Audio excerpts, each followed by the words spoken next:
Hello, Internet. Welcome to another month's book review by the Interstellar Book Club. We're a bunch of nerds who hang out together, and this is our third book club birthday. Yay! Oh my gosh, it's been 3 years, you guys. That's Can so you believe wild. I can't believe it. But thank you so much for coming. So we'll go around and introduce our hosts and then talk about what we're going to do today. I'm Steph. Thanks for coming. If you're not subscribed, please feel free to. I don't know when I post stuff, whenever I feel like it, but books are fun. There's Max. Hey, I'm Max from Max Reads. Do monthly wrap-ups and weird additional single book review videos. Check out my channel. Hi, I'm Melody from Strawberry Lemon Books. Mostly here just for the book club nowadays, but yeah, Jessa. Hi, I'm Jessa from Gavin with Jessa. I am trying to start to get back into more content. Probably going to be doing a lot of reading challenges and lists and things like that. So I'm excited to get all those projects started. Woo. Yay! Everyone is linked in the description. Also, Jesse, you've been doing a lot of book talk, right? Recently, I think. I have, yes. I've also started getting into that as well. Yeah. So join us for that stuff. So here's the plan. Our monthly read for October was The Left Hand of Darkness. So we're going to talk about that for the first hour, like we usually do. So if you want to stay for the extra birthday stuff and you don't want to be here for the spoiler section of the book, we will let you know when we're going into spoilers, and then you can come back in an hour. So right now it's 1 p.m. in New York time where I am. So at 2 o'clock in 1 hour, if you want to come back for other stuff, because after that, we're going to be eating snacks, talking about some reminiscing about the good days of book club. We have sci-fi book trivia, and then we will be doing our giveaway winner announcement. So that's the plan. Okay. So let's talk Left Hand of Darkness, non-spoilers, what general thoughts and ratings. Who wants to go first? I gave this a high 3. Okay. And it kind of, I can see, when you read something, you're like, I know why this was important when it came out. But at the same time, that doesn't always mean it's still hot now and still super good. But yeah, I could definitely see how it was so impactful and the ripples it sent through the sci-fi genre as I was reading it. So high 3 stars. I agree. So I also gave it probably closer to a 3.75, but I rounded it up to 4. So 3 for me also. I wish I knew more about sci-fi stuff so I could say I see the ripples. Yeah. That's also fair. I think I'm giving this 4. Yeah. So I really like this. I feel like had I read this 50 years ago, this would have been 5 stars, maybe favorite book of all time. I don't know. But definitely being from the future, oh, okay. There's things here that could be better. But Ursula K. Le Guin walked so Becky Chambers could run. Okay. Yeah, right. So good. Yes. There's a lot of people who I've read. I can feel the Le Guin in their work. Yeah. I think it's the one that was jumping out most to me was it really felt like Alan Dean Foster's stuff. Okay. So if you like Alan Dean Foster, you'll probably really like Le Guin as well, and the other way around. So yeah. So where do we want to give a general kind of summary of it? For anyone who's never read it before, or anybody who's coming back to this video later is what is The Left Hand of Darkness? Does anyone feel confident in doing that, or I can take it up if you guys want me to? I'll do one. Okay, go for it. Yeah. So this book revolves around a character called Genly, who is sent to a world called Gethen, otherwise known as Winter, which is a colony world that's been cut off from the rest of human civilization for thousands of years. It's been cut away from. Yeah. But it's him going as an ambassador to invite them back into the fold of human politics, and discovering that they have evolved very differently, and they are all what the book refers to as ambisexual, where they spend most of their time neither male or female and then go into a state of one or the other. Is it like once a month? I think they do it. They have a cycle that is very similar. I think it's mentioned at some point, kind of like based off of the female reproductive cycle. Yeah. So their body shifts drastically enough where someone who looks at them would say, oh, that this person has at this moment in time female physical attributes, versus when they start the cycle, if I'm not mistaken, they may start off seeming more masculine. Yeah. I think it's a book about preconceptions and having them shattered, I think. Yeah. And also the main character's goal, I don't know if you said this, but you said that they came as an ambassador, right? So they are navigating like their biases and understanding of what it is to be a heterosexual man that is trying to bring this androgynous society or bisexual society, as it's said in the book, into the fold of like the greater galactic nations, planetary government. That's like they have a word for it. I can't remember what they call it. Ecumen? Is that what it's Ecumen. called? Yeah. You're right. Yeah. That sounds right. Yes. Okay. So, non-spoilery thoughts. Does anyone have anywhere specific that they want to start? I really, really like when books have like alternating chapters with the story and like lore. Have like the story and then a myth and then the story and then like a fairy tale. I thought that was so good. I really like it. It's one of my favorite book tropes. I feel like if it didn't have... Sorry. Oh, no, go ahead. Yeah. Okay, I feel like if it didn't have like the smaller chapters of like the myth and the lore, I think it would have been like lower than a 3. Yeah. I think it really like broke up the book and stuff. Made it a lot easier to read. And I think it's a really good way to like world build in like a kind of not like a simple way, because obviously you still have to think about all the lore and things like that. But I think that you're able to, as a reader, grasp things better when you have these little breaks in between. So that way, not only are you piecing the story together, but you're also learning more about the world around you. So it's not just that the characters, it's also like world building too. And I really like that method of world building. Yeah. Given this is if I've read somewhere correctly that this is supposed like a pivotal text in like feminist sci-fi, or the beginning of like feminist sci-fi literature. And so knowing that before reading this, I wasn't expecting too much, because I'm like, this is the first one of what is considered to be one of the first books to kind of like take that jump into feminist and queer theory in a predominantly masculine like supported field. So I wasn't expecting it to go extremely far, maybe just to touch on things, but it went pretty deep for 1969. So I was very impressed with that. That being said, there are like more modern terminology that we can like separate for a lot of the topics that Le Guin tries to cover, which is why I think that there is some criticism, rightfully so, about like how we would talk about this now. But for 1969, yes, like, I'm very impressed. One of the things that I think is really funny, and it's a quote I heard from Le Guin when she was talking about this book, is there was a lot of criticism for her choice not to invent a gender-neutral pronoun when she was writing the book, because a lot of the characters she still does refer to as he, him. There are other stories that she's written since set on Gethin where she changes it and she refers to them all as she, her.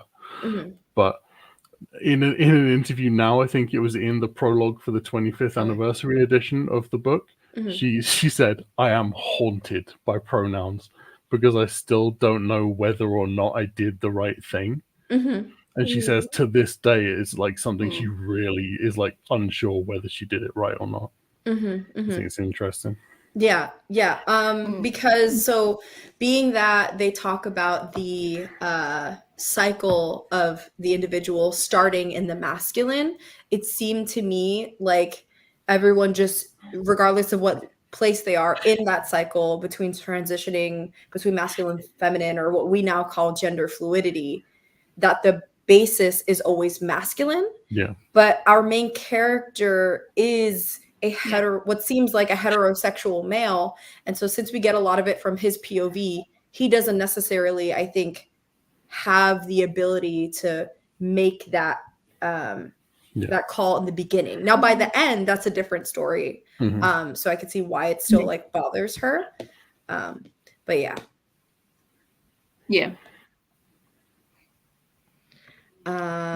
Either way, because we though, could just take it from like his perspective. Yeah. What were you gonna say, Max? I said either way, it like props for at least trying and like setting that first cornerstone. Yeah, definitely. I can see why it can be criticized, like it doesn't go far enough. Yeah. But Right. Something that this book does, which I had this conversation with someone else about, like, oh, it was written shortly after Dune, right? And I was like, I'm gonna die on this pedestal. Like, you can't tell me that it can't be done, because who was it? I read some interview. I don't know if it was with Frank Herbert or who continued Dune. Was it his son? Oh, it was his son and Kevin Anderson. Yeah, so one of those three said in some interview, I think at some point, if I'm not mistaken, that they had to be careful as to how they wrote Dune as a series, because if it became too feminist, that they would lose their fan base, because sci-fi was a more predominantly male consumed genre. And so you can't tell me that she could do this and that people wouldn't get it. It was a choice, right? So that being said, I feel like what I really liked about this was that it started with what we might consider to be like a classically written masculine, if we have to even say, like, I don't even like saying that like a genre has a gender, but she was kind of, I think, playing with that idea of this is what is expected of a sci-fi as written by men, but then using that as a basis to challenge that once you get to the end. Is that making any sense? Yeah. Yeah, for sure. I think there were a lot of authors between like the 40s and the 60s, there were female authors in sci-fi, but they all use male pen names because it's a like terrible male dominated genre at the time. One of the best ones is an author called James Tiptree Jr., who was like a really famous one in the 50s and 60s. Who obviously, I can't remember their real name, but it's not James, right? It's a female author. But there was another famous author called Robert Silverberg, and people were like, James Tiptree Jr. is a woman, right? And he wrote this whole essay on like why that's absolutely preposterous, why they could not possibly be a woman. And then like 10 years later, in the foreword to like a short story collection, he's like, I'm very sorry I was so rude about James. Oh no! I take it all back. What a prick. Yeah. I read something similar recently. I don't remember what author it was or something somewhere on social media, but about this one author somewhere who just doesn't want their identity to be revealed. And so they have a really big fan base, and the fans are all trying to figure out who this person is and think that it might be a man. But it recently came out that it's a woman or something like that. And everyone was outraged, like, no, it has to be a man who wrote this. And I was like, dude, it's 2023. Get over it. Who cares? So, yeah. What any other non-spoilery thoughts or points that we want to talk about? For me personally, the reason why I brought it down it did take me a little bit to get into. I don't know if that's just because like I came in with some like expectations of how like, oh, this is going to be great. It's amazing. It's like so forthcoming. So I don't know if that was like a personal bias towards like that I had towards this, but it did take me a little bit to get into. So like it dragged a bit for me at the beginning, Mhm. but then when there were more of the alternating chapters of story and lore, then I'm like, okay, I'm starting to get it. It's starting to flow a little bit, but it may be a little hard to get into at first for some people, especially when you go in with expectations. Yeah. Like I did. And then, again, that's probably just a me thing because of what I've heard about this, but that's what brought it down a little bit for me. I feel like for me too, it was a 3 because I think it just isn't my like cup of tea, like what I like in books. It was like a more slow paced kind of book. I didn't like love any of the characters or anything like that. So I think it depends on what you kind of like in a book. Yeah. Because I the didn't hate the whole book is obviously full of like social commentary. Mhm. Do you think that it was written to have that commentary, or do you think it was a story that she wanted to write that she decided she could put that commentary into? Do you think that was the intent on writing it, was to have that discussion? I feel like it is. Mhm. And I'm trying to wrap my head around why exactly I feel like it is. So if anyone wants to jump in, please feel free. Also, we have people in the chat. Hi, Leanne. Hey. We're still on non-spoilers. That's so. yeah, it's okay. Yeah, we've been talking about it for about 16 minutes now. So I hope we could join us. Yay, Natalie's here. Hey. Yes. So I'll just repeat one more time before we continue for anyone who wasn't here in the beginning when we talked about the plan. So right now we're in non-spoilers. We're going to talk about the book for the first hour, or roughly, because that's what we usually kind of do. So at the hour mark, we're going to move into eating snacks, talking about book club stuff, a trivia game, and a giveaway. So if you want to leave for spoilers but come back at the hour mark. So for me, that would be 2 p.m. So in about 45 minutes. So just so you know, in case, or if you don't care about spoilers, hang out, or I'll pop a thing in the Discord to be like, hey, we're moving to trivia or whatever. So yeah. But yeah, anyone want to answer that question? Like, do you think it was intentional? I feel like it was, but I need to think for a sec. I feel like it was like, I feel like she came up with both ideas at the same time. And instead of like writing the story and then incorporating it, or vice versa, having the idea and then coming the story afterwards, I feel like it just came at the same time. Like it felt like she, like, yes, that there was a message she wanted to have, but I don't feel like it came at the fault of the story. I just feel like somehow it just magically merged together, like at one point. I don't think one came before the other, but I can definitely tell that both a story and intention were at some point layered together. I just feel like they maybe like found their way at the same time. Like you have one idea and then you have another idea. And you're like, why don't I just do both? So. Yeah, I think she probably had the idea as the analogy that is the story, and so I think they were just connected from the beginning. Yeah. Oh, sorry. Go ahead. No, you go. I also think like for some books, they like kind of like hint at things, like you can kind of know that what they're trying to say, but don't directly say it. But I feel like reading this book, you can really tell that there's like a message behind, and she's trying to like get things across via this book. So I do think there's like a lot of intention that started this. Probably. Hey, that's support. I love it. Here for the vibes. Yeah. Yeah, we got some stuff to talk about. So, is this the first time that I've rated the book highest? It might be, you know. I feel like I'm usually on the low, and I think we're switched. I feel like I'm usually fairly easy to please. I usually get quite a high rating. Yeah. So yeah, I have a thought related to what Mel just said, but I'll come back to it in the spoiler section. Okay. But yeah, I feel like there was a point in the beginning of the book where, so I feel like our main character was written to be dislikable. And when dislikable. Yeah, extremely dislikable. Yeah. And I agree with Mel, or I think it might have been Mel or Jess, whoever said, like, I didn't really attach myself to any of the characters. So if you're a character-driven reader, this might be an issue for you. It's very much about the plot.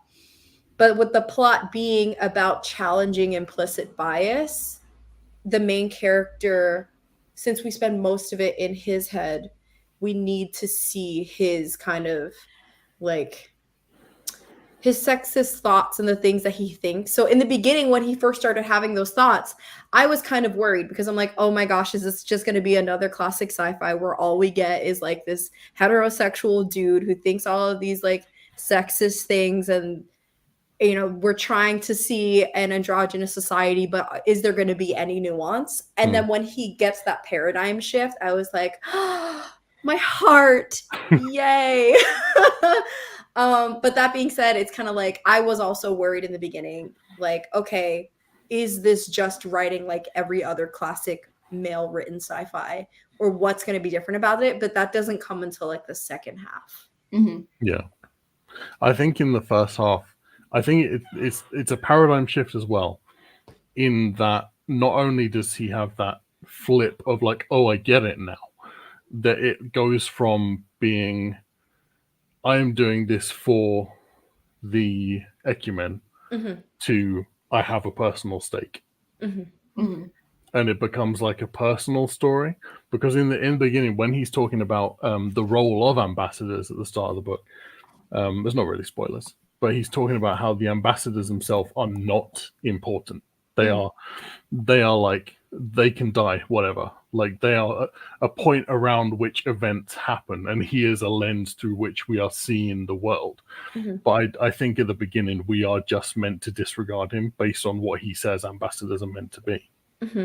And if I can add to that in saying that one aspect of this where I think it can be a criticism that this book didn't go far enough, and I don't think that this is a spoiler for anything, but so our main character is a Black man, and Ursula K. Le Guin is obviously a white woman. So that being said, like, with that notion in itself as an example of the ambassadors are people who are sent to do this job on other planets where they are expendable, this book could go farther in having a conversation about colonialism, about I'm losing my words here, but like sending someone in a patriarchal society who is of like a class that is deemed, what's the word? Expendable, right? But he doesn't, it's not really talked about at all. I Like, kind of felt like it was incidental. Yeah. But I feel like that in itself could be a place where this book could go farther in having that conversation. Like, I struggle to separate the fact that our main character has these implicit heterosexual patriarchal values that are being challenged, but there's not a challenge on race either. So that, I feel like that could be something for like another book in the series or something like that. Yeah, I wouldn't be surprised if it's something that she tackles somewhere else for sure. Maybe. Are you motivated to read other Hain books? I am. Yeah, I am too, you know. Yeah. Because this is the only one I read. And like we said in the chat before, it's like what, book 3 technically? 4, I think. Or 4 Yeah. technically, but they're all like very separate stories that you don't have to read in a certain order. You can jump in wherever. Yeah. But yeah, I kind of want to read the rest now. I'm curious. I know. You definitely don't have to have read the other books in the series to enjoy this or get this. Yeah. Yeah, didn't feel lost, didn't feel like I missed out on major events that happened in books 1 through 3 or anything like that. Yeah, it's definitely a very good introduction. And also now I'm curious. I'm like, now what else can I do? Now what else can I read? I forgot this was part of a series. Yeah, it doesn't feel like one. It doesn't. It feels like a standalone.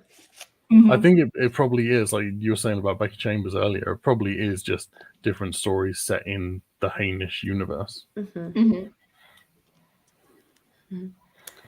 Any other non-spoilery thoughts? Now we've done like 25 minutes. Let's jump into it. Let's go. Yeah. Okay, cool. So if you are not going to be here for spoilers, but you want to come back for sci-fi trivia and whatever else, come back in about 45 minutes. Okay.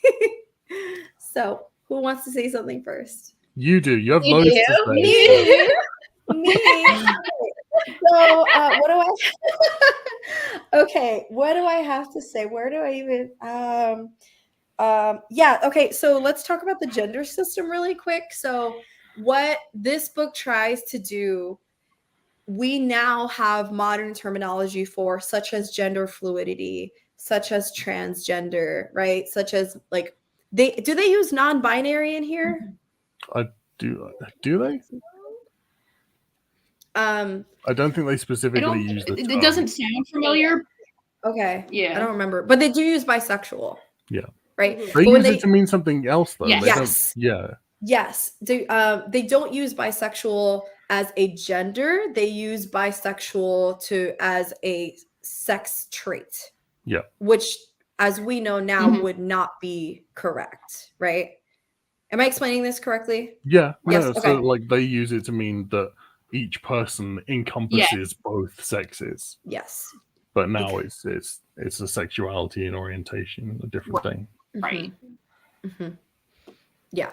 And that being Mhm. said, like our main character, when they first encountered these people, anytime that they had another character go through Kemmer? Is that what it's called? Kemmer, I think I I don't was know. saying Kemmer. Yeah. Yeah. So the process in which they menstruate, or that they like change from masculine to feminine in order to be a parent, they're described sometimes in a derogatory way. And so at first I was really put off by that. Like, what is this guy's problem? Like, why is he such a prick? Mhm. So I feel like the ending for me, I was very happy and like warm-hearted to see that they had this paradigm shift when they had would it be sexual tension or like an emotional relationship with Estroven at the end, where they finally felt like they understood what this person was going through? Like, how would you describe their relationship at the end?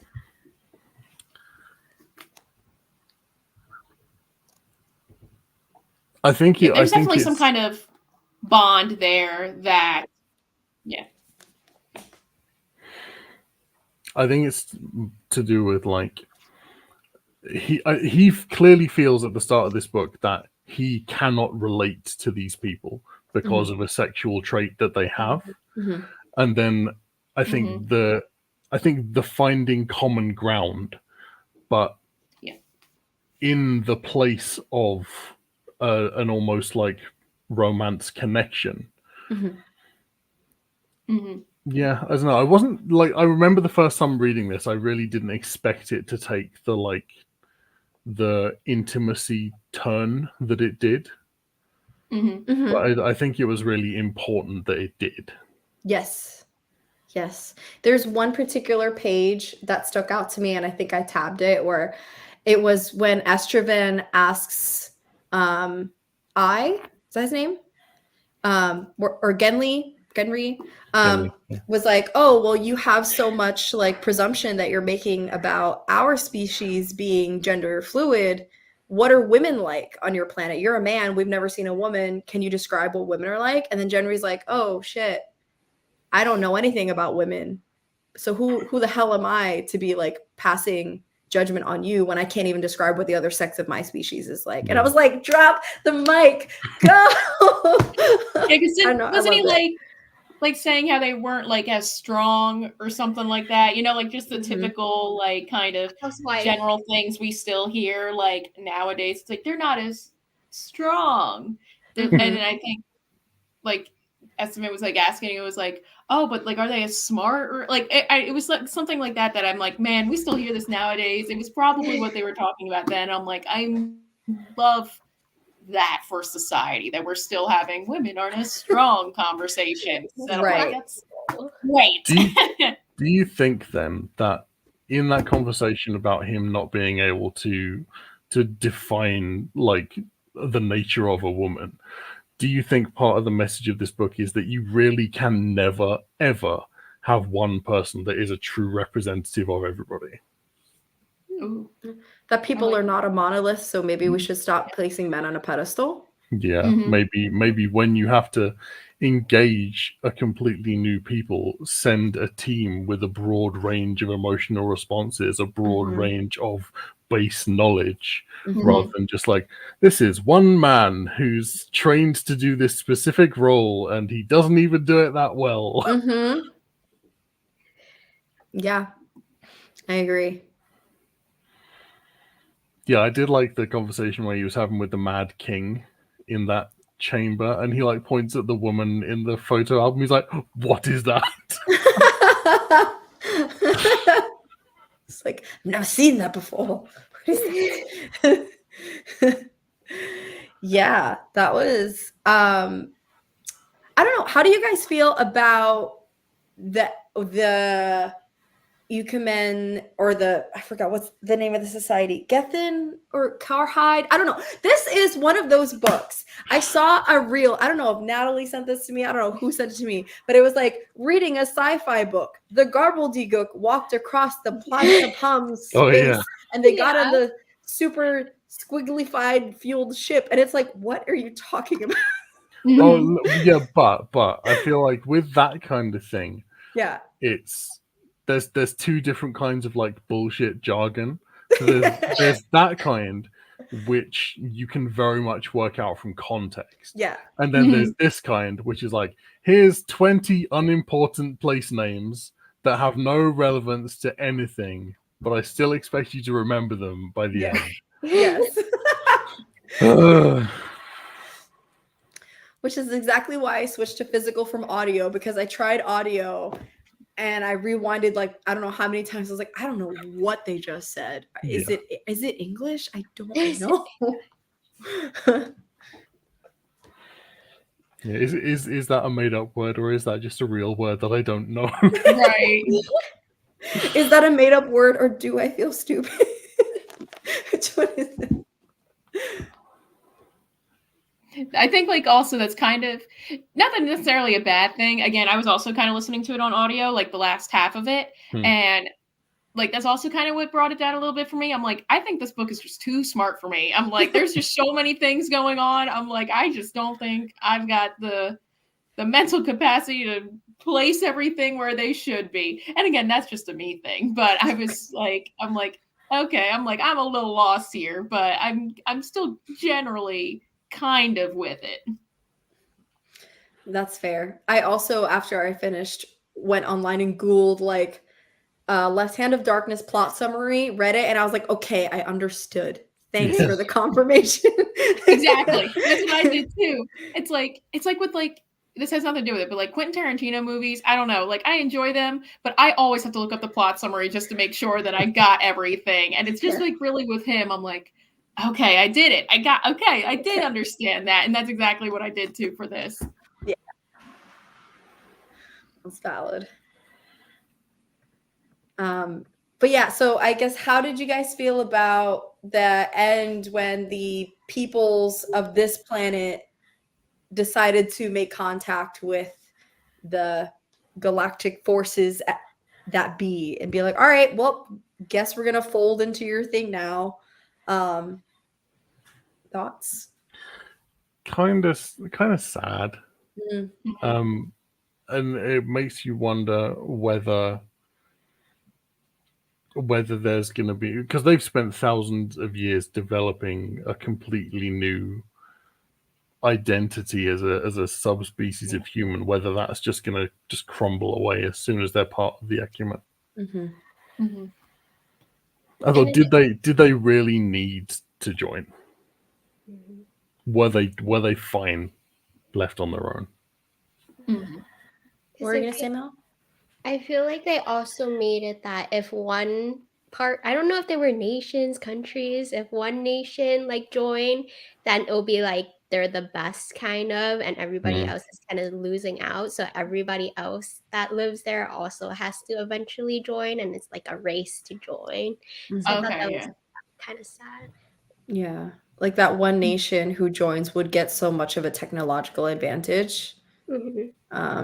Yeah, I found it very sad too. I kind of hope that book 5, is there a book 5 in this series? No idea. Let's check. Hang on. I'm actually on Goodreads right now. Let's see here. I click it. Yes, it says there's 9 primary works. 9. Oh my gosh. Cool. Wow. Okay. So yes, the next one's called Winter's King.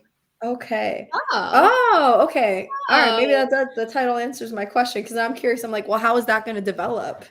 What's going to happen to these people? So is it does it become a story about colonization afterwards? Like, I don't see them coming in. The worry that they had in the beginning of the book, the council, of being overtaken by this, to them, alien organization that wants to fold them in. I would be scared too. Like, I don't know if I necessarily trust that you're going to come in peacefully. Even just because you sent this guy doesn't mean that you're going to come in peacefully, because he is expendable. So why aren't I? You know? Yeah. Being told by somebody else who has very little investments in the same things that you do, that they know what's best for you, is always shit. Who do y'all think you are? Yeah. How dare you? Get off my planet.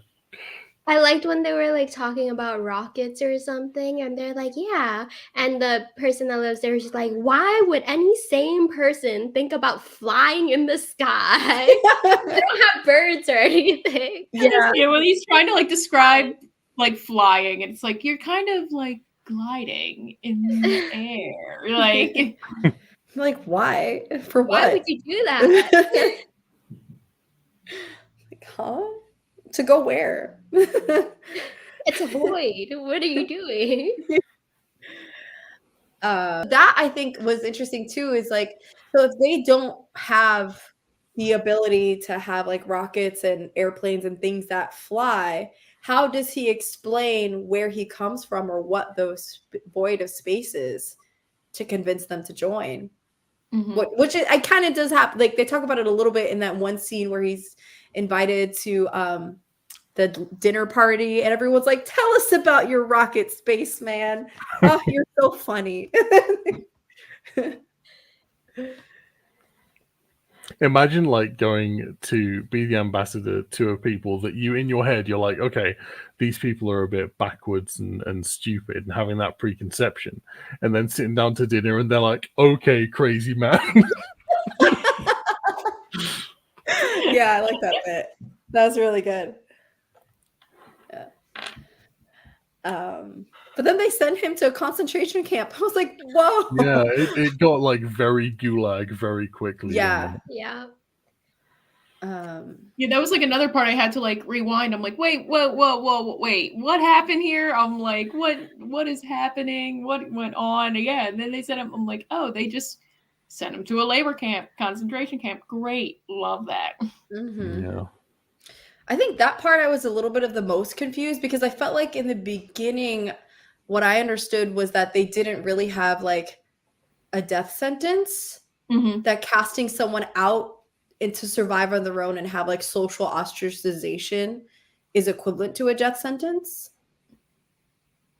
Maybe. I kind of feel like the inclusion of the labor camps thing was, and because he spends a lot of time, especially when he goes to see the foretellers, and he learns about how them like harnessing the power of hunch and basically becoming like precognitive. And then there's aspects of the society that he kind of like, you can see it start to win him round, and he starts to think that there are aspects of it that are like quite utopia-esque. And then it's like, bam, we still have horrible stuff too. But I think that given that this is only sort of like 20 years after World War II, that's still like the worst thing. Yeah. And I think that is like, that was probably put in as the exhibit of like the worst part of a society can possibly have, because it was still so much at the forefront of the public consciousness when it was written. I don't know. That's just a thought. I think that's fair. Yeah. But then when they talked about, there was like that one or two line where I forgot who Ginry was talking to, but they were like, where's the guards? And like, dude, we don't need guards. If you just get someone to think that there's no way to leave, they won't leave. It's like that, like those science experiments that are done on animals where they're like trained to think that the fence is electric, and then they teach their children that the fence is electric, and eventually when the electricity is not there, they just won't leave because they're under the assumption. Yeah. Mhm. I was like,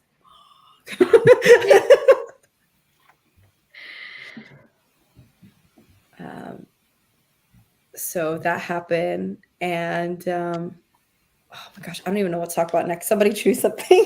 I like how there were a lot of parallels in what was happening with Genli and Estraven to the myth and the stories. Mhm. I think there were a lot of like parallels you could draw it, and then reading it back a second time, it makes those myth parts of the book seem almost like they're prophetic Mhm. in a way, when I don't know if they're even meant to be. I felt like they were more like self-fulfilling prophecies. Yeah, Yeah. just like this kind of thing was always gonna happen. Mhm. Mm. Like, is violence what in expansion inevitable? I feel like it's at the core of this a little bit. Mhm. Yes, because people are horrid. Yeah. It's like- people suck. Yeah, it's like I was just because I love movies too. Like Martin Scorsese's new movie came out, Killers of the Flower Moon, and that's literally like the same thing. It focuses on U.S. Western expansion, trying to go from the east to the west in Oklahoma, and when they pushed out the Native American tribes to Oklahoma, and then the Native Americans found oil there, and the Americans like, oh shoot, we kind of want that, like Mhm. we need that, and then start killing them all off, and so it's like, but now we have this great like big country and things like that, but it comes at the expense of people who are already here and things like that. So it's like, yes, like it's like, is it cool that we have all these 50 states? Yeah, I mean, America's great, or great or whatever. I heard someone at the climbing gym talking about how they love America because it's so beautiful and things like that, because of all the mountains and the and all the things that, like all the nature that we have, because he was originally from the UK. It's just like a conversation I was just eavesdropping on. Max. Or like it was just I don't know. That's what he was like. Yeah, it's just so beautiful how much that you all have like in nature. It's like, but at what cost did we get that? It's like, yes, it's beautiful, but what did we do? Like not along the way. things. Yeah, because people, like Max said, are horrid. Does that make you think, Jessa, that that Genli was a means to an end for somebody else that had an ulterior motive? Probably, yeah. He was just like a little like pawn, like just trying to move him across, being like, here, you're gonna be doing this good thing, again, good thing, but like then I'm going to, or we, or whoever's like in charge is going to steamroll right past that. And then off the back of that, do you think he knew? Maybe to an extent, but I feel like people like in his position feel like they know that they're maybe not doing the best thing, but probably don't know how bad it's going to be. He's sort of laboring under an illusion of prosperity and goodness and togetherness. And, I mean, I feel like at some point he's got to know that he's making a very large presumption, and like I kind of saw him as he's here for 2 years on this planet with these people. Ultimately, he has the decision whether he thinks that they're worthy of joining the group, the larger galactic planetary federation, whatever thing, or not. So he's making a judgment call either way. Yeah, that's the thing that kind of sat really weird in this book as well, because he's like, the decision is yours, but you better decide yes, because if you don't decide yes, they're going to decide yes, and they're going to get all the tech. So it was very much, there was this subtext of like, I'm going to make you an offer you cannot refuse, which is like, yuck. Yeah. Was he the bad guy all along to the end? I thought he was a villain from He was start to end. but like, even though he changed his mind about the people, that still I don't think erases the tool that he is for the people that are using him as a tool. Mm-hmm. Mhm. Like, yeah, you had an epiphany, but what you're doing still sucks. Yeah. So the best thing he could have probably done was die. Like, honestly. Yeah. Like, just. Well, the I mean, best but thing he he's- probably could have done was die and scare them so bad that Yeah. they never wanted to join the Acumen. Ooh, yeah. Mm. Yeah, and like that. So his revelation happening around his kind of like sexual tension with Estroven, I kind of found a little bit weird. I like that ultimately they didn't end up in an intimate relationship. It's like, okay, yes, you can have empathy for another people's without having to take someone on to that like really intimate place. So I like that he had that revelation, Mm-hmm. but that it's still like, because that was what it took for him to be able to make that leap and say, oh wait, they're a woman now, I have empathy because I'm attracted to this sex. This is And like it's you only have value now that I have a personal stake. Yes. Yeah, you're completely right, I think. So that part was kind of like, ugh. But I like that Le Guin didn't put them into that kind of relationship. And also that afterwards that Genry went back to talk to his husband, the other character's husband, and their son, to like let them know that their husband and that their father was a hero. Yeah. So I was like, okay, I'll take it. This is a lot of criticism for a book that you said you really enjoyed. Oh yeah, I think yes. I'm a firm believer that you can love something and criticize it too. Yeah, this is definitely one of those where there's a lot to unpack. Right. A lot to unpack. Especially that we're coming at this 50 years later with a contemporary lens. We're gonna find issues. But yeah. So that, I don't know. Anything else? Any other? Oh, can we talk about the Four Seers for a second? Oh yeah, I love them. They're so cool. So cool. Like what were your takes on their system of hunch building?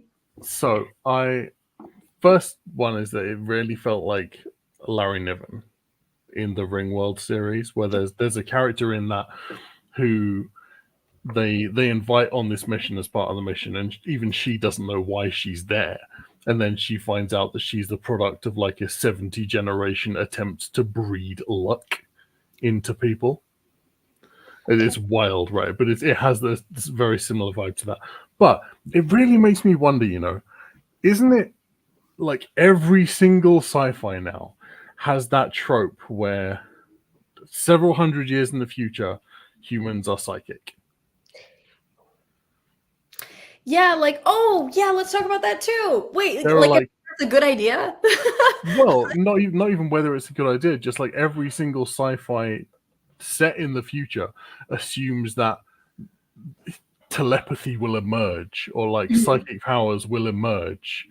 And I just wonder where that trope comes from. I don't know, but mind speech was a thing in here as well. Yeah. Right? So Genry had the ability where people in the other galactically connected planets developed an ability to communicate telepathically, but these people didn't. And when they first did it, when he first he resonated and finally found empathy with Estroven, then all of a sudden Estroven was able to learn the ability to have telepathy, and he was like, ew, why are you in my head? Get out. So like, is that something that we even want? And why is that a thing? Yes, Max's question still stands. I'm sorry. They're like both valid questions. Like, why is it there? A, is it gross? B,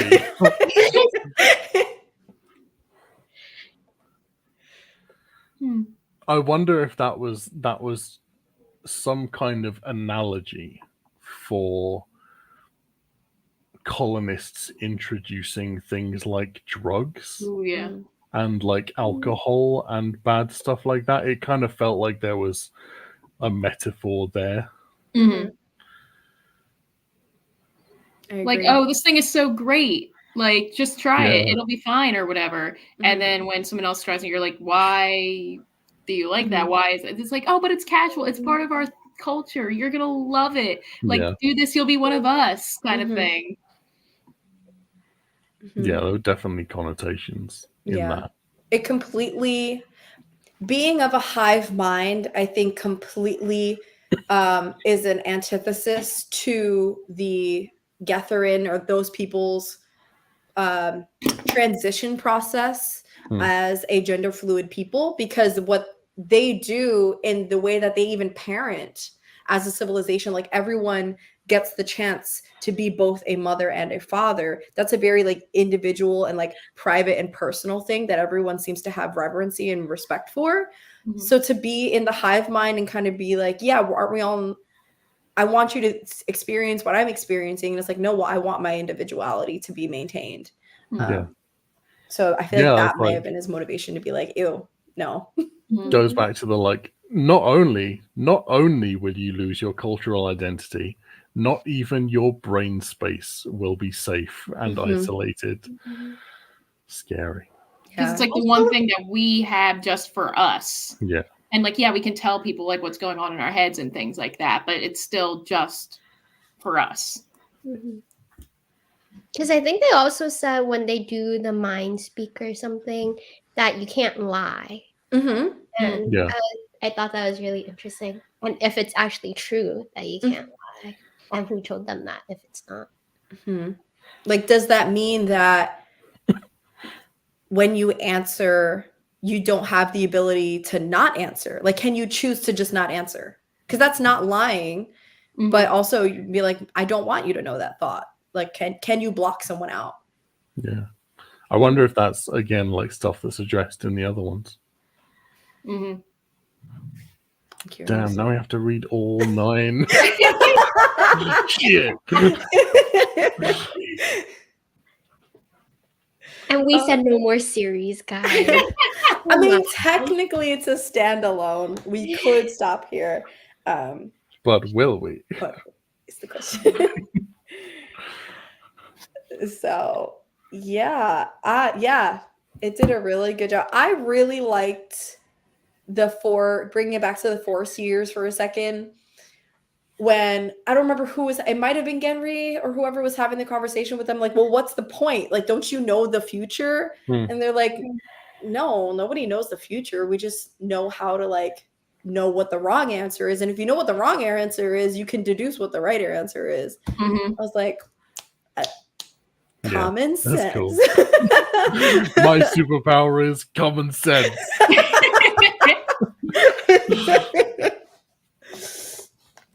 Yeah.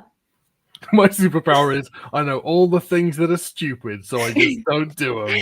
I mean, really, that is like the difference between an adult and a child, right? Like a child doesn't have their frontal lobe cortex like developed, so a child will do the first impulse thing that their brain thinks, which as an adult you would siphon through and say, that first thought was not Yeah. a good idea, right? Mhm. But like, superpower is experience. Has this been adapted ever? I'd be interested to know.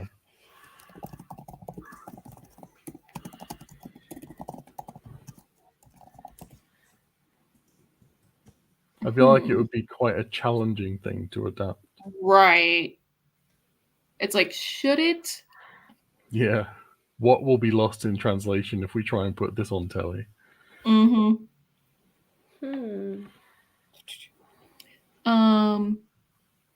I see there was a plan for a feature film and a video game back in 2004. The Portland Playhouse and Hand to Mouth Theater produced a stage adaptation in 2013 in Oregon. Interesting. Okay.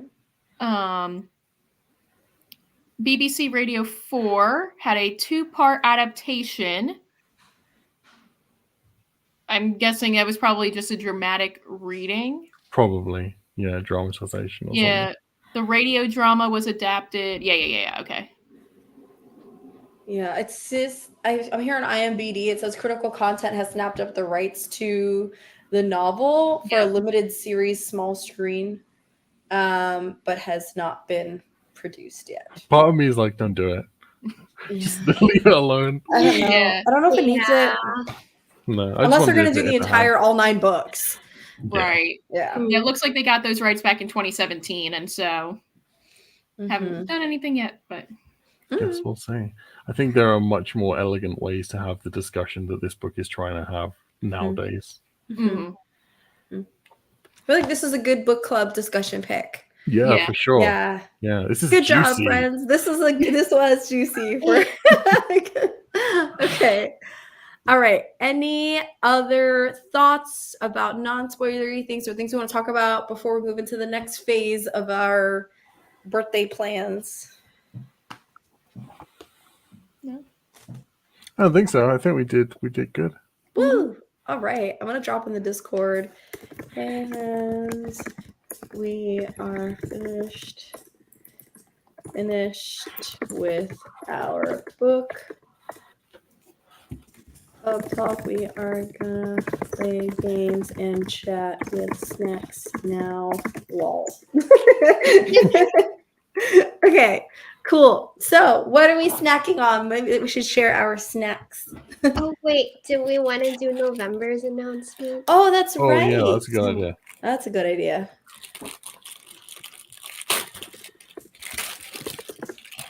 I hear the rat. Okay, wait, I have it. Ta-da! like, okay, I'm like, I think it's this one, but I Yeah, can't it's that be one. sure. It's so Nice. pretty. I haven't got my copy yet. I'm excited I for don't it. have though. that. It's a new release too. Ooh. Jessa, do you want to read the synopsis? Yes. Let's see here. It is the eve of Earth's environmental collapse. A single ship carries humanity's last hope. 80 elite graduates of a competitive program who will give birth to a generation of children in deep space. But halfway to a distant but livable planet, a lethal bomb kills 3 of the crew and knocks the Phoenix off course. Asuka, the only surviving witness, is an immediate suspect. Asuka already felt like an imposter before the explosion. She was the last picked for the mission. She struggled during the training back on Earth, and she was chosen to represent Japan, a country she knows only partly as a half-Japanese girl raised in America. But estranged from her mother back home, the Phoenix is all she has left. With the crew turning on one another, Asuka is determined to find the culprit before they all lose faith in the mission, or worse, the bomber strikes again. Woo! Ooh. I've heard it be compared to Among Us in space, but make it also contemporary social commentary. Contemporary Among Us in space. Like, I Nice. love, like, because mystery thriller is also one of my favorite, like, genres as well. So that's what I also love about this. I'm like, ooh, there's a mystery. They're probably going to strike again. Our girl Asuka acting as Nancy Drew. We're gonna figure this out. Yes, I'm very excited. Cool. It Do we sounds know really who's good. hosting? Who's hosting next month? Who's next? I don't know. It might be Is it me. Max? I feel like it's been a while since I've hosted, so it's probably my turn. All right. Cool. So, what snacks are we eating? I have a chocolate cake. Hell yeah. Oh, yeah. Nice. I'm going the Classic. salty route. I have sun chips. Oh, I love those sun chips. Cheetos. Whew. I have a concha, which is the Spanish bread. Sweet bread. Wait, can I see you again? Yes, it looks like this. Ooh, Mm, nice. it's so good. Okay, so Ren, so let's talk book club stuff while we eat our snacks. What is everyone's favorite book that we've read in the past 3 years? Do you know, retrospectively, and I didn't think it at the time, I think my favorite one might be that Micaiah Johnson. I was thinking the same Wow. thing. That was like really good. Mm-hmm. Or like, Mel, you're muted. Was that our first book? Yeah. I think it I might think have so. been, yeah. Also, we did like the whole Becky Chambers series, which was amazing, obviously. I wish there were more Wayfarer books. I'm so sad that there were only 4. Me too. I mean, there is the Monk and Robot series. I'm 2 books into that. I think there's only 2 out. Yeah. Yeah, but I really am enjoying that. Mm-hmm. She's Becky Chambers making you ask the important questions. Mhm. I was like, what books do we read? That's But yeah, true. I think I agree with Max. Our first We've got the one. list. We put the list on the Discord. Let me have a look. Yeah. I think I was looking up, like, when I was looking up books to suggest for our November, like, poll, I just looked up, like, best sci-fi, whatever, and The Space Between Worlds is still on that list, so, like, good first pick. It's really good. Mm-hmm. I really liked Gideon. I know that like Gideon has like mixed reviews. It's really Marmite. Like most of the people I've recommended Gideon to have read half of it and they're like, "What is this shit? I'm not finishing this book." That's But the one. I really loved it. Go ahead, Mo. I don't think I would have finished Gideon if it wasn't for this book club. Because it was taking too many brain cells. Mm-hmm. Yeah, I feel like Gideon, I regret so much not finishing it. Yeah. I do still have it and I still want to finish it, but at the same time I was in the middle of grad school and I was like, this is making me think too hard and I need to reserve my last brain cell. Yeah, I kind of feel the same way. I kind of do, just because of the person I am, whether it's within the same week or even over a course of years. I want to finish series. And so like I do want to keep reading. I think the next one's like Nona or something like that. I do want to keep going, but I'm like, I should reread Gideon before my completionist wants to take over and like finish it at some point. So I've read the second one, right? The second one's Harrow, and then the third one is Nona. But the first one, I was like, lovely, straightforward sci-fi, A to B, excellent, super good flavor, like necromancy stuff. The second book, literally up to the 75-80% mark, I was like, what the fuck is happening? I do not understand what is happening at all. And then it gets to like the last 100 pages and you're like, oh my god, that's what's been happening the whole time. But you really have to stick with it because I nearly DNF'd book 2 like 3 times just because I didn't understand it. That's saying a lot. I don't think I would have gotten to the 35-page mark or whatever. Yeah. Natalie says A Memory Called Empire has to be one of my favorite books we've read. Me too, honestly, even though I know that's a hot take. I really wanted to like it.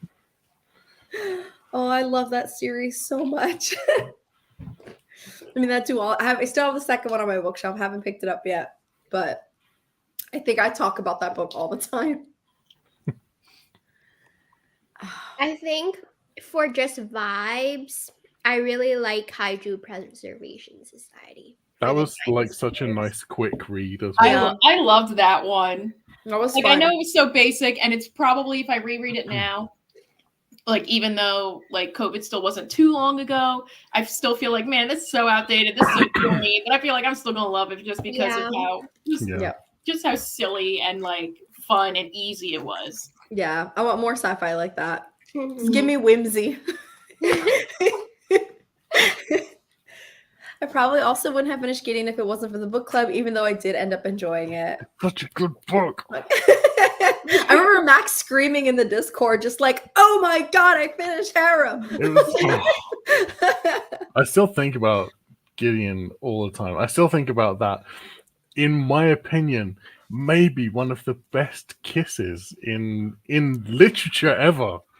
Oh. I still think about that. The kiss in the swimming pool from Gideon. Still think about that a lot. Oh, I mean, I never got there, but I don't remember. It was very romantic. It was very romantic. Yeah, because I remember it was like enemies to lovers, right? Yeah. Yeah. Gideon. Yeah. I remember. I just remember them hating each other at the beginning.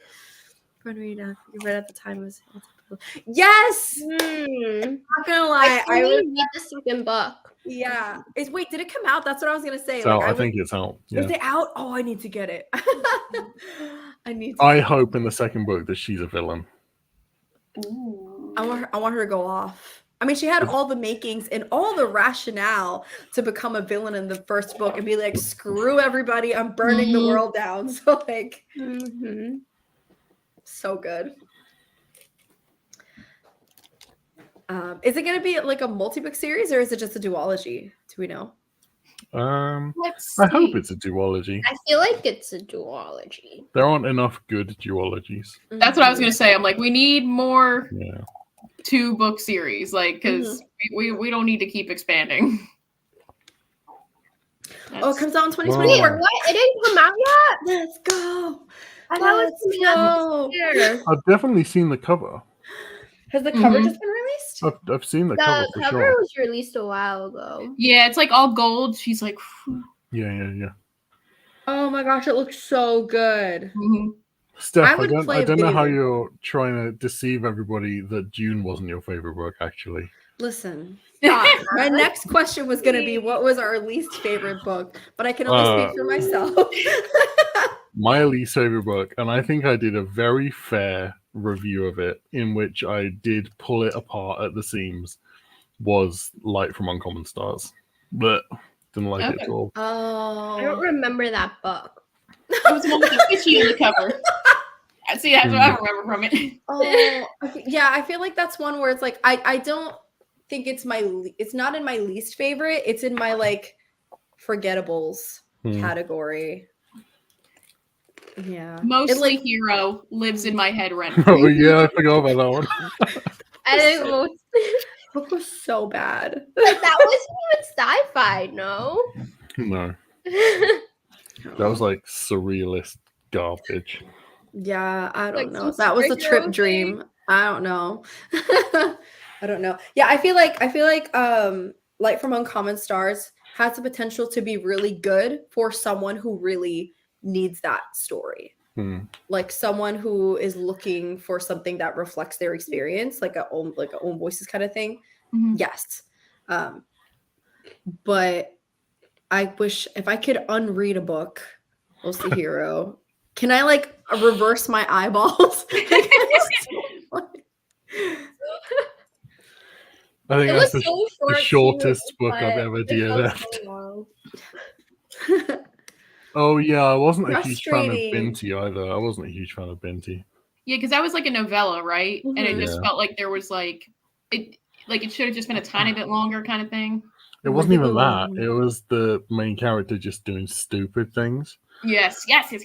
And it was like, this alien came on the ship and killed all my friends, but never mind, we'll just be mates now. It was really odd. Oh, yeah. Frustrating is valid.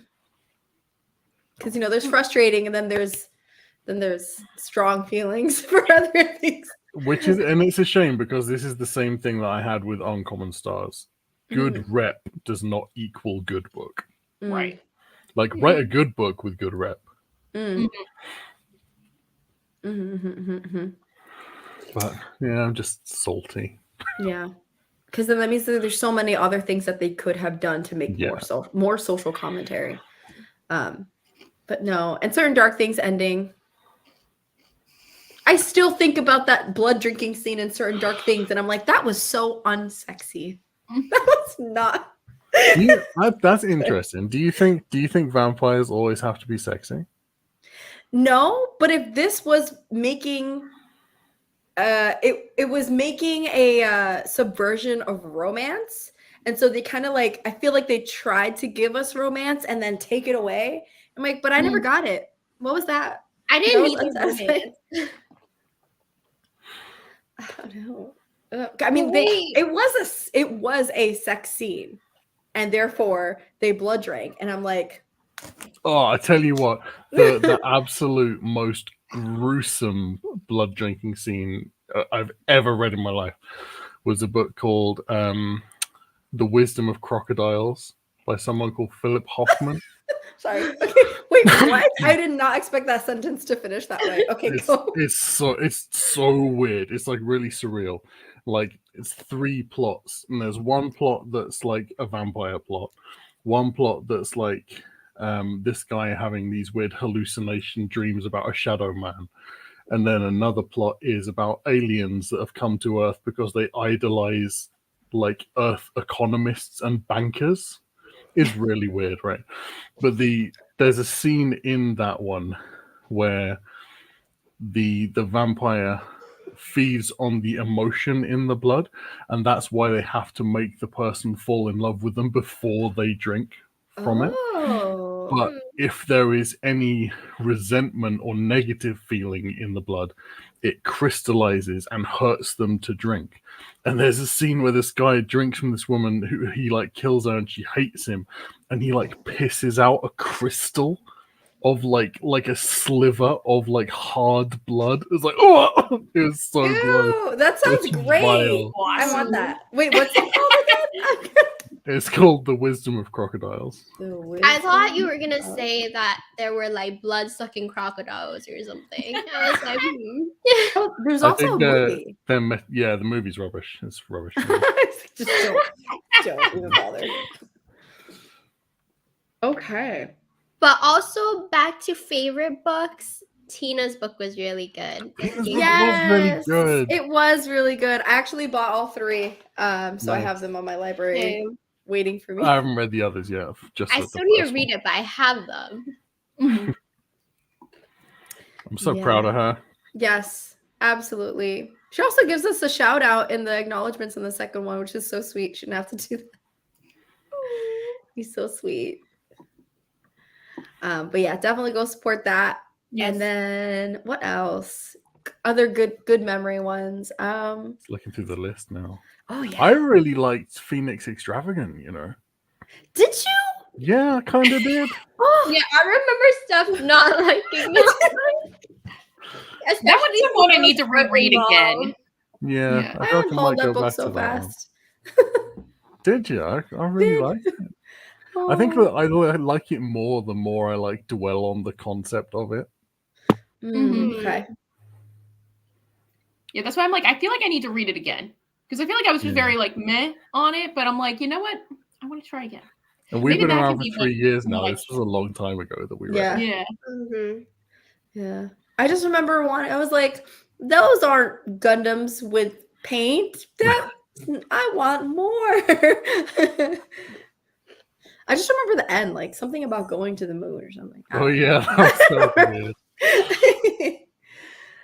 And Uh, then they went to the the moon. moon. Oh, there it is. Past reads. Okay. Is there any other books here that I forgot to read? I'm gonna start book 4 of The Expanse in November. Oh, I'm The super hyped. Whoa. I'm impressed. It's I've really only good, you read guys. one. I don't know. You're gonna have to really sell it to me because I'm not It's- motivated. with It's The Expanse. really good. It's like you don't need to think hard. It's just political drama in space with aliens and zombies. I don't know. It's just fun. What else have we read? I'll tell you the ones I thought were the most forgettable that like even now I can't remember anything about. Mm. I can't remember anything about An Unkindness of Ghosts Really? at all. That book I just like remember left my head. something. No way. I think about that. That book lives in my mind rent free. But also it's like in a scary way. I'm just like my heart, my anxiety, like I can't remember very much about We Have Always Been Here either. yeah, I don't I remember don't much remember about that that one. one either. The one where the whole plot of the book is I can talk to robots because I'm autistic. Yes, I remember that. And remember, I don't think we rated it very highly. I think Yeah, that's that was another one weird. where like it tried to like do autism rep, but it was like the plot was Yeah. lacking. Yeah. That's starting to come back, yeah. Fight me, fight me. Yes, Natalie, right? So, it's I actually, so even though I will defend An Unkindness of Ghosts, I will say I did unhaul it just because it's like one of those books where I feel like if I reread it, I'm gonna cry. And I can't handle it.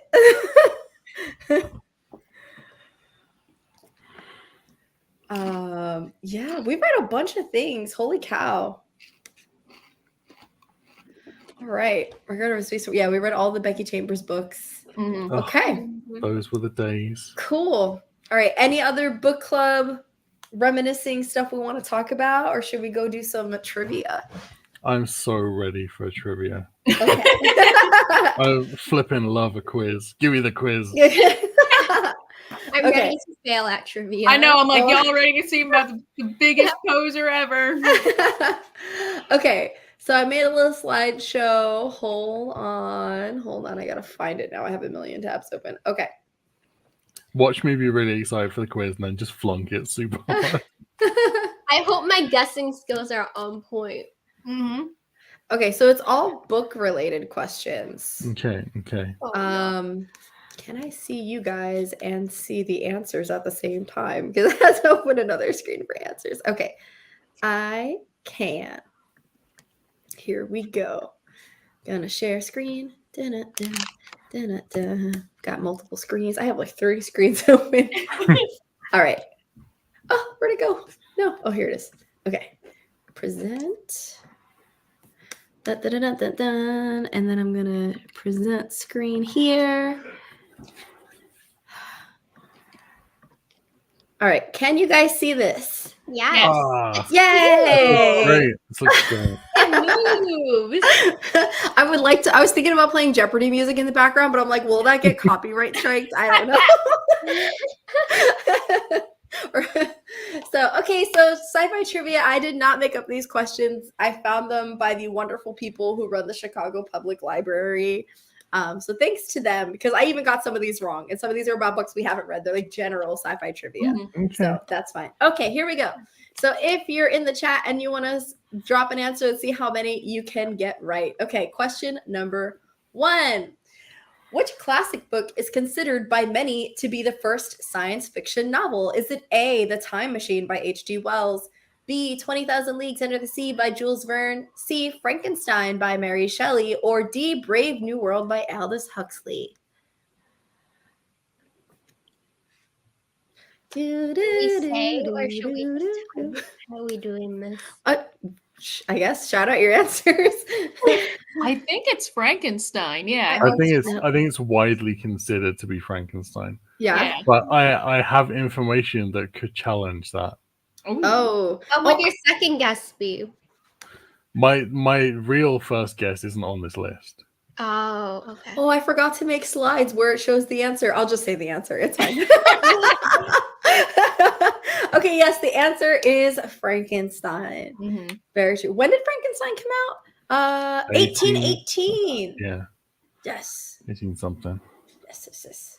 Okay, question number 2. In H.G. Wells' classic novel, The War of the Worlds, Earth is invaded by creatures from where? The moon, Mars, Venus, or Saturn? It's always Mars. It's I'm Mars, like, yeah. exactly, which is why I don't want to say it, but I'm like, it's usually Mars. I'm going with Mars. It's a safe answer. Gotta be Mars. Everyone says Mars? Yep, the correct answer is Mars. You're right. It is totally it's a classic trope. All aliens were from Mars. Always from Mars. Yes. It's either Mars or the moon. Yeah, the dark side of the moon. Wasn't that movie, was it Space Invaders? Were they also from Mars? Space Invaders. I don't know. I could be wrong. Was it Space Invaders? The ones with the big heads. I don't remember. The ones with the big head. Yeah, you don't know what I'm talking about? No. What? Hold on. Classic. Space Alien. Invaders is that like 8-bit video game. Oh, yes, you're right. Okay, not Space Invaders. Classic alien movie. Aliens with big heads. They've all got big heads. Yeah. Invasion of the Saucermen? Mars Attacks. There Mars we go. Attacks. That's what Okay. it was. Okay, yeah. It's in the title. Okay, next question. Here we go. Which of these feminist classics is not considered science fiction? Is it The Awakening, The Handmaid's Tale, Woman on the Edge of Time, or Herland? 2 of these I haven't read, so I got it wrong. I've only heard about the Handmaid's Tale, but I haven't read any of these. Not stuff. Which I also think I don't know if it'd be considered sci-fi, or at least like at the time when it came out, because I don't know, because I would consider it dystopian, but I'm not sure if that's like a more newer kind of genre that we can put it in. But also, I've heard of The Awakening. I don't know anything about it. But my guess would be Handmaid's Tale, just because I would consider that more of a dystopian than a sci-fi. But I'm not sure if also dystopia was a genre back when this book came out. I've not heard of The Awakening or Herland, so it could be either of those. I'm gonna go with The Awakening, I think. I'm gonna By go with Kate Chopin. Herland. So the correct answer is The Awakening. Oh, yeah. Yes. Good deduction skills. So it takes place in the 1890s and examines the place of a woman is not considered science fiction. The other books are considered sci-fi because they involve themes of dystopia, time travel, or future utopias. Next question. Which of these authors is considered to be part of a golden age of science fiction as written about in Astounding by Alec Nevala Lee? Is it Ursula K. Le Guin, Madeleine L'Engle, Isaac Asimov, or Arthur C. Clarke? Golden Age is Asimov, I think.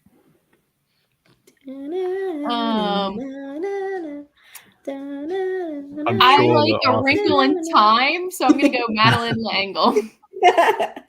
I'm gonna just go with who we just read. A. Okay, so the correct answer is. I'm sure Max is right. Ooh, okay. Oh, it gives me a whole synopsis here on the Chicago website. Okay. In Astounding, Alec Nevala Lee writes that John W. Campbell, Isaac Asimov, and Robert A. Heinlein and L. Ron Hubbard are part of what is considered the golden age of science fiction that took place in the 1930s and 1940s. The questions are too difficult. Blame the Chicago Library. I didn't make them up. I should have, if I had more time, I should have made them like questions based off of books that we read. You know, like that would be even more embarrassing for me. Since we just talked about things that are forgettable. You know, L. Ron Hubbard is one of those people. It's like their life just is insane. Yeah. It's one of those ones as well that I'm like even scared to criticize negatively. Because of their fan base? Well, you know what their fan base is, don't you? Yes. Yeah. Let's just not even say it, just in case the algorithm picks it up. Oh gosh, and then they're all going to come onto my channel. Yeah. Okay. Yeah, think about all those views, though, Steph.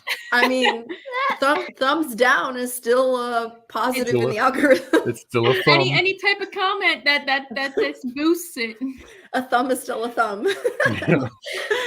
Okay, next question is, which of these authors made history by becoming the first person to win 3 consecutive Hugo Awards? Is it China Miéville, N.K. Jemisin, Neil Gaiman, or Larry Niven?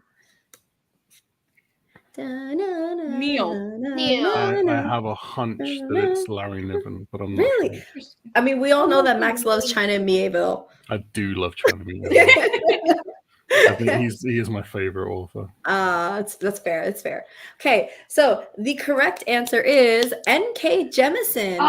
What? Nice. Yes, by winning Hugo Awards for Best Novel in 2016, 2017, and 2018. Oh, Damn. I thought she was like too recent, so I didn't think it was Right, Oh, yeah. Yeah, these are recent. Yeah. 3 years in a row. That's pretty wild. Like, good for her. Was it all for the same series? I don't know. That's a good question. What books did Because I know she's got a trilogy, hasn't she? Jemisin win the Hugo Award for? Let's see. Obelisk. Yeah, the trilogy. Oh. Yep, it's for the trilogy. Cool. Okay. I will say as well that I think that China Miéville's Embassy Town would be a top book club pick. I bought it since you recommended it to me. I haven't read it yet, but we can throw it in the chat. Okay, cool. Here we go. Next question. Which of these sci-fi authors never lived in Illinois? I thought this was a weird question. I know that was a popular spot for sci-fi authors. I guess. Yeah, that's a really weird question. Is it Nnedi Okorafor, William Gibson, Philip K. Dick, or Ray Bradbury? I'll go with William Gibson. I was leaning towards that too, and I don't know why. I think he's Yeah. from the UK, William Gibson. Oh, well, there we go. I don't know. Okay, so everyone says William Gibson. Do you know William Gibson invented the word cyberspace? Did he really? Yeah, that was really cool. Oh, okay. Well, you are correct. The answer is William Gibson. Never lived in Illinois. Ray Bradbury spent his childhood in Illinois. Philip K. Dick was born in Chicago. And Nnedi Okorafor is from Chicago's south suburbs and still lives there. Yeah, Is there Oh one- yeah, that makes sense. that's a really good point. You're right. Yes, this is true. Oh. This is why. See, I didn't even put two. I and didn't two even think of that. I was together. just like, Yeah. that's a very specific question. Duh, my source. Okay, next question. Which one of these first in the series books has the most sequels? Is it The Hitchhiker's Guide to the Oh, Galaxy, Dune, Leviathan Wakes on Basilisk Station, or Ender's Game? Dune. I'm like, Dune's got a lot, but also Yeah, I the think Ender's Hitchhiker's Game's got quite a does. few as well. Hmm. It's got to be Dune. It's either Dune or Ender's Game. I'm going to go with Dune though. I'm gonna go with Dune. Same. So everyone says Dune. Allie says Ender's Game. The correct answer is, with 13 sequels, On Basilisk Station was the first novel in the Honor Harrington series and has the most sequels. I've never heard of it. Okay. Never heard of either. I was like, what? I'll have to look it up though. I thought it was Leviathan Wakes because I think there's like 10 books in total. Mm. But could be wrong. Which one of these books was self-published before hitting it big? Station 11, The Martian, Hunger Games, or Annihilation?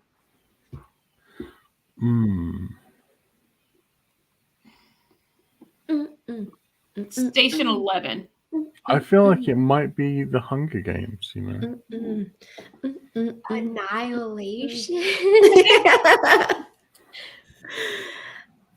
The correct answer is Andy Weir self-published The Oh. Martian on his website. It was later purchased and traditionally published by Crown Publishing Group. Yeah, so That was actually, where I was also leaning towards, but I'm like, no. yeah. So originally, I think he was letting people read it for free or something, and then it went viral, and then he started selling it on some website or something for like 99 cents. And then the publishing house reached out to him and was like, dude, we're gonna publish. And it happened so quick. Mhm. And I think he got like a movie deal like within a year or something like Right. that. So Gosh. yeah. Did we read Hail Mary as a book club read? Oh, we did. Project We Hail Mary. did. Is that I not? forgot about that. It's not on the archive? list. Oh, can you add it to the archive? I totally forgot. I'll do Yeah. it right Okay. now. I really liked it. I thought Project Hail I did Mary was too. really fun. It was really fun. I criticized the hell out of it, but it was There's really a fun. lot of stuff wrong with it, but it was like It's really it was good. just It like fun. a fun book. Yeah, Yeah. it was. Okay, I think there's like 2 more questions. Okay. Okay. Here we go. Which Hugo Award-winning book was translated from Chinese? Stories of Your Life and Others, Ghost in the Shell, Roadside Picnic, or The Three-Body Problem? I think it's Three Body Problem. Ghost in the Shell. Because I've heard of that. I'm gonna guess 3-body problems. I know Stories of Your Life. I know the author is Chinese, but I think he wrote it in English. Okay. Mm. So it is The Three-Body Problem by Xi Jinyu, is one of China's most popular science fiction novels and was translated to English in 2014. It's actually also coming out to Netflix pretty soon too, right? Yeah, I'm gonna have to like cool. speed read the trilogy before I watch Yeah, it. yeah. Maybe we should just read it as a club before it comes out on Netflix. I've got the first one. I'm ready. Which Ursula K. Le Guin novel won the Hugo, Nebula, and Locus Awards? Was it The Left Hand of Darkness, The Disposed, The Lathe of Heaven, or A Wizard of Earthsea? This It's gotta one. be this one. This one. We just read. So unfortunately, it is not the one that we just read. Okay. Well, let us guess again. Do you want to say guess C. which one? Dispossessed, I reckon. Have you read Dispossessed or No, any I of the haven't read others? No. I've read the Earthsea Always books C. actually. Okay. I feel like I've heard Earthsea a lot, but I've never read it. Ellie says The correct answer is The Dispossessed, which was published in 1974, won all 3 awards, and was one of the few sci-fi novels of the time to receive literary recognition. Nice. I Maybe am that's- looking at the back of this book, and this one just won the Hugo and the Nebula. It did not win the Locust, so. Mhm. The Earthsea got adapted by Studio Ghibli, Did it really? but it is the worst Ghibli film. Natalie, drop your thoughts. I know Natalie's a super Ghibli fan. Is this true? Yeah, Tales from Earthsea is the worst Ghibli movie. Hot take. Tell us. Okay, next question. We are almost done with trivia. I think who is the first science fiction author to win a MacArthur Genius Grant? Is it Margaret Atwood, Octavia Butler, Isaac Asimov, or Robert Heinlein? I'm going to go with Octavia Butler. Maggie Atwood. Isaac? I don't know. Ooh. Oh, and Natalie says, I have not watched Tales from Earthsea because all I've heard is that it's trash. It is trash.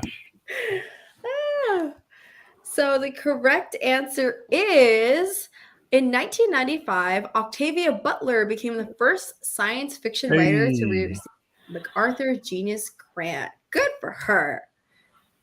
Nice. Yes. I still have Kindred sitting on my shelf, and I'm just like waiting for us to read it as a book. Yeah, I think I've got a copy as well. Okay. And then our last question, what do the books Black Panther, World of Wakanda, Nimona, and Saga all have in common? They have been made into movies or video games. They feature an android as one of the main characters. The protagonist is a shapeshifter, or they won Eisner Awards. Well, I don't think Saga has. Well, it might be a video game because I don't play video games. Is Saga have a video game? I don't know because I know. I mean, obviously Black Panther and Nimona just came out with a new movie with the movie this year on Netflix, but I have no idea about Saga. So I'm like, I've only read the first 2 volumes of Saga, but they're so good. Saga is really cool. It's really good. No, it's not shapeshifter. My best guess is still A, even though I have no idea about Saga. I don't think Saga has. I don't think it has anything, yeah, but Droid. Yeah, I'll go with Nat. I'm going to pick Eisner Awards. yeah. So I feel like this is a safe option. So is everybody set on D? Yeah. Okay. And that is the correct answer. Saga Hell won yeah. it in 2013, Nimona won it in 2016, and Black Panther won it in 2018. I knew it all along. I never doubted it for a second. Okay, good job, guys. That was Sci-Fi Trivia Book Edition hosted by the Chicago Library. Thanks, to them for Chicago that. Library. That was awesome. Thank you for that.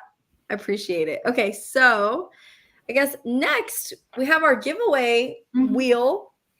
We can do that. Yes. Woo! So we had 4 Hope people apply to the giveaway. Oh yeah. Oh yeah. Oh yeah. So you all have a 25% chance to win. Yes. It's a high chance. That's a really high chance.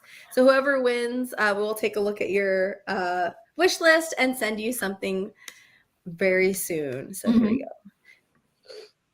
Okay, so we had Sela, Tina, Leanne, and handle name pastel writer, as we know as Natalie. So let's go ahead and spin the wheel. Should we do like a drum roll?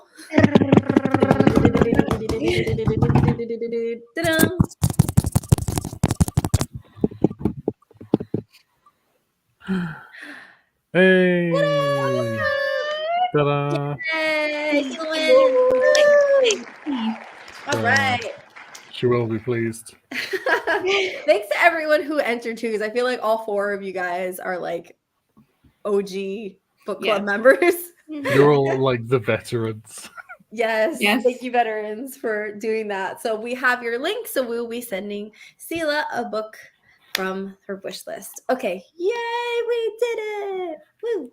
Happy 3 years. Yay, Happy 3 years. years. Isn't that Damn. wild? It's mad, yeah. Yay! Okay, cool. So anyone who's watching this later, if you still want to join the book club, the link's in the description. We meet every month, usually the last Sunday of the month, unless something comes up schedule-wise. So same time, you know what day on everyone's channel. I believe Max is hosting next month for the Deep Sky. Okay. Is there any other stuff that we wanted to do or talk about today before we go? Thanks for 3 years. Yeah. Yeah. thank you for your- Let's have a cool 3 more. Easy. Right? Hey, Easy. imagine. I can't believe we're still going this far. That's pretty awesome.